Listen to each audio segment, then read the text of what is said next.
Hey, welcome to Tutorial Lore. This video explains the Freddy'S, Frozen Custard and Steakburgers app and whether it's worth using. Quick disclaimer. This is an explained review based on user feedback and online data, not personal use or a visual demo. Freddy'S is a restaurant app designed to make it easier for customers to order their favorite steakburgers, hot dogs, and frozen custard. The app allows users to place pickup or delivery orders, earn points through the Freddy'S Rewards program, and redeem them for free food. It also includes menu browsing, location finding, and easy payment options for a smooth experience. If you found this video helpful so far, drop a like. Let's talk about how it performs in actual use.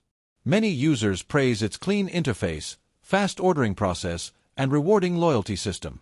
The ability to save favorite orders and use digital coupons is a big plus for frequent visitors. However, there are a few downsides.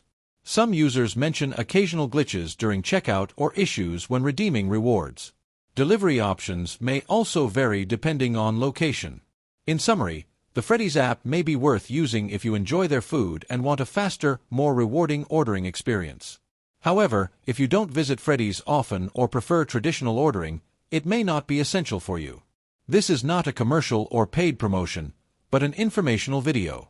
For inquiries, contact the email address stated in the description.